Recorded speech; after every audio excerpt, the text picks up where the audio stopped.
Hello, this is Dr. Stephen Greer. I hope we are live. I'm going to see if my wife can confirm that. Uh, I'm giving you an urgent update on some developing news stories and initiatives that we have launched. The most important of which is that the report from the Director of National Intelligence may in fact be delayed, that is due on June 25th. Uh, the former director of national intelligence for the last administration 2 weeks ago in an interview said it would be coming early on June 1st. Now, what changed? In the interim, as you know, we've been working with Carol Rosin, who is the spokesperson for rocket inventor Werner von Braun, and senior Russian officials and others around the world to try to get a ban on weapons in space, since those weapons are actually not being designed not for human to human conflict, but for targeting extraterrestrial vehicles. And this weapon ban from outer space is a matter of importance to, quite frankly, the survival of this planet. The Russian, Chinese, and American and the Biden administration, a few days ago, agreed to, in principle, sign this treaty. We have since learned that, in fact, that is most likely a deception and a stalling tactic, and that now the Council on Foreign Relations, in their foreign policy journal, in the last 24 hours, has released a report advising against signing this treaty to ban weapons from outer space. This is all very dynamic and in flux, and it has to do a great deal with a report that came out 2 days ago that it may be that the Director of National Intelligence report that by statute and law is due on no later than June 25th of this year will be delayed. What's happening, the best our assessment from intelligence sources, is that because of what we have been doing behind the scenes with officials both in the United States and in other countries, and in particular in Russia, where we now have a very senior retired general who publicly came forward recently stating that we are not alone in the universe, that the extraterrestrials are not hostile, and that there have been all kinds of disinformation and deceptive actions to pose that they are, but in reality, they are not. And that this is an urgent reason why we need to have weapons banned from space, because we are sharing space with other civilizations and other cosmic cultures. Now, this videotape, which was loaded on a non-governmental site that is headed up by a cosmonaut who is working with us, who is this main trainer of astronauts and cosmonauts for Russia that go up to the space station and elsewhere, Timothy Igorov. As soon as that interview by this general was put up, their site was crashed and disappeared off YouTube. They have since gotten it back up. But what we're finding is that because we have been advising that other countries, since neither, all the way back to my meeting with the most senior people in the Clinton administration, no U.S. administration has been willing to truthfully disclose this issue.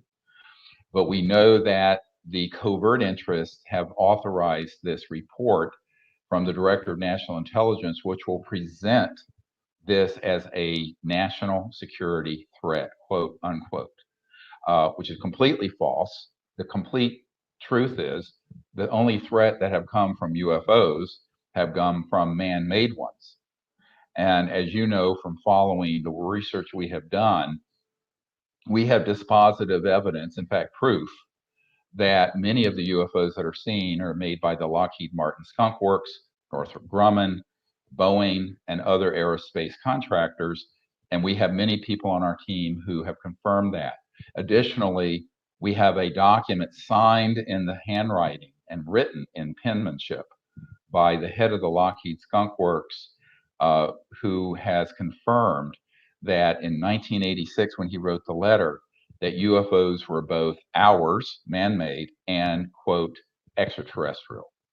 Now, the reason this is so important is that the biggest part of the secrecy has nothing to do with extraterrestrials.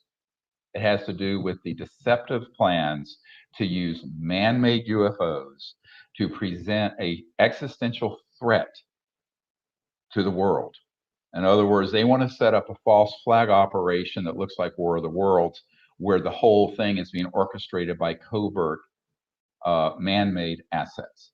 You will notice that this narrative is missing from every news report, every so-called ufologist who appears on Fox News and elsewhere, because they have been authorized to tell half a truth, which is much more dangerous than a lie.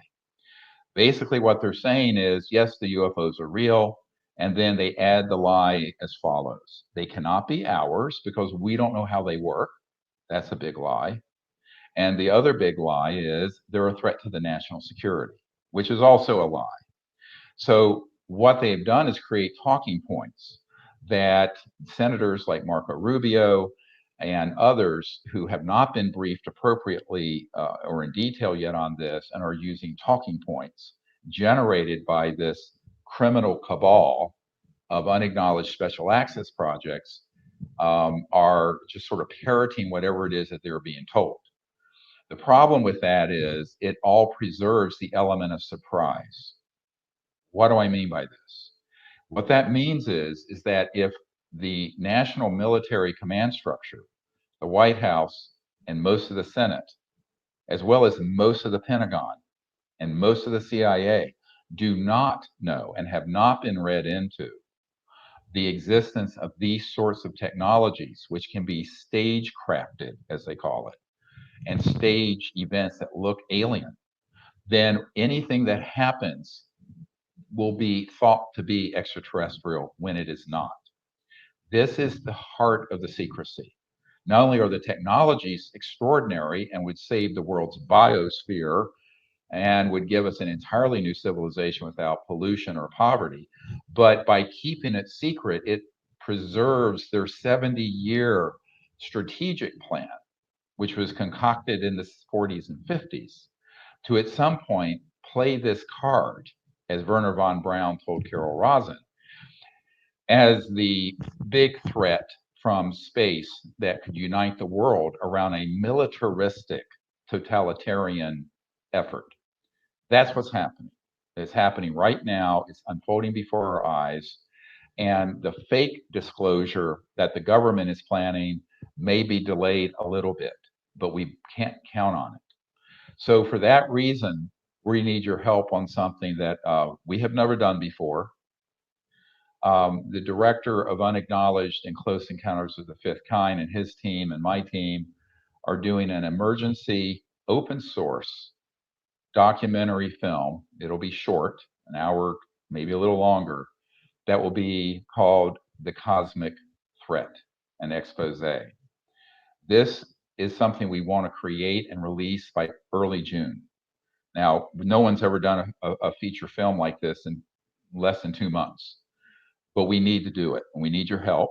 If you go to ce5film.com, you'll see we have a crowdfunding site up. And we're going to also do an event in Scottsdale, Arizona, at a private home on April 25th, 2021, for the 20th anniversary of the National Press Club launch of the Disclosure Project that was on May 9th, 2001. This event is going to be live streamed by webinar that you can join, and the support we get from that and the people who appear at the house with us will help, I hope, defray the costs of this emergency documentary that has to come out. We will have with me at this home in Scottsdale, constitutional attorney Daniel Sheehan, myself, Carol Rosin, who was the spokesperson for Werner von Braun and was given the task by him to work to prevent the placement of weapons in outer space so that we could have peaceful contact with these extraterrestrial civilizations. Paula Harris, who is going to be revealing a case that is new and that is more important than Roswell, has better evidence, and is more significant. And it has to do with the extraterrestrial civilization's concern with our atomic and nuclear weapons and what effect those have on the fabric of the universe. We will also have joined with us, I hope all of you, but also by internet, the cosmonaut I referred to who trains astronauts and cosmonauts in Russia with astounding new information and evidence, and video from the military generals who are coming forward in Russia, confirming that we're not alone. And we're also planning to have a sort of an ambassador at large for peace and space who is now living in Russia, an actor that many of you know named Steven Seagal, who is very devoted to helping us get this message out to the public. And he is planning to join us, of course, by internet. I hope you all will join us for this, and those of you who can join us in person. It's a fundraising event. The information is on our website and will be sent out, and there will be links underneath this video. Unfortunately, it's a private home. It can only hold about 20 guests, so it's a large private home. But I hope a few of you can join us for this event on Sunday, the 25th of April, and then stay the rest of the week through Thursday evening, the 29th of April, where we will not be doing a webinar, but we'll have a whole week where we will be recording the secret history of disclosure and also how contact is made and the relationship between disclosure, extraterrestrial contact, and close encounters of the fifth kind. That entire 5-day program, again, will be available to just around, at the most, 20 people, unfortunately, because we just don't have a facility that will hold more at this time because of the pandemic. Now, the other thing that we want to invite you to help us with is networking new dispositive military evidence and documents to stream and put out in this event on April 25th of this year, and in this emergency documentary, The Cosmic Threat. We want to, this hoaxing of a cosmic threat, by the way, is exactly what we had predicted back in the 90s, and that Werner von Braun had told Carol Rosin would happen way back in 1974. He had known about it apparently from the 50s and perhaps a little sooner. So we're now living in a time, unfortunately, where on the heels of this terrible pandemic, there are plans to falsely disclose an alien threat and then stage events that would terrify everyone on the planet. The only way that that will not be done is that it's exposed in advance. For this reason, and listen very carefully to how we need your help on this. We only need the funding help to get this documentary created and finished in 2 months, which we've never done. But we're going to release it open source. Now, what do I mean by that? We are not contracting with a film distributor who can tie it up, not for a nanosecond.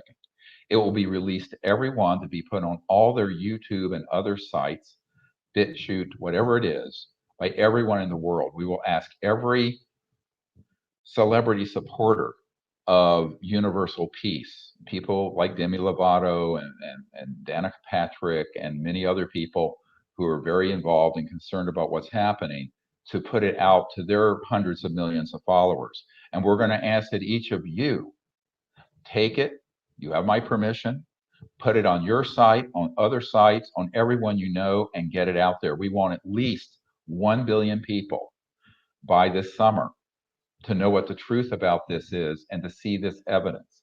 In this film and on this April 25th event that will be webinaring, that you can join us remotely by computer We will also be presenting the diagrams and models of the man-made UFOs that have been created and been used in hoaxed alien quote unquote events that are all man-made.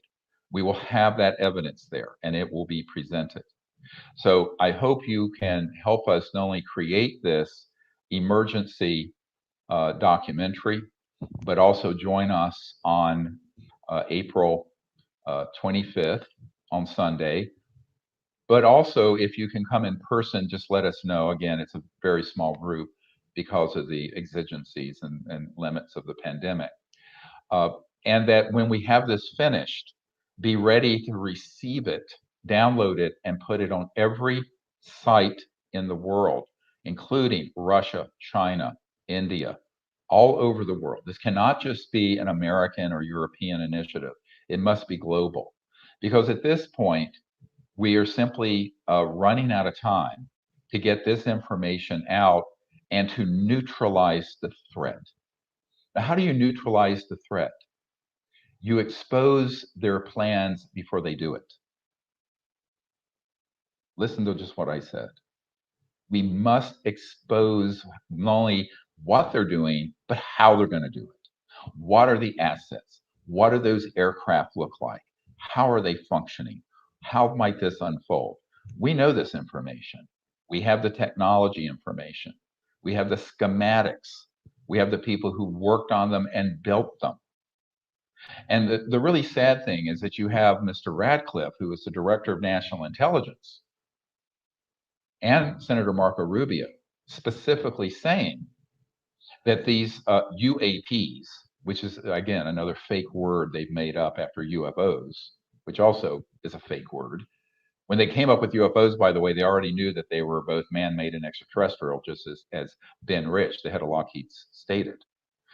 But they have both asserted in the last 2 weeks in mainstream media interviews that these, quote, UAPs are moving in a way, going faster than the speed of sound, but not creating a sonic boom. And that, quote, we don't have that technology. That is absolutely not true. I have personally interviewed engineers who have built that technology and who have worked on them all the way back into the 50s and 60s and more recently. So have my aerospace researchers and team members. So for the director of national intelligence and the ranking member of the Senate Intelligence Committee to be making these statements, they are either completely uninformed or they are repeating a talking point that is a lie.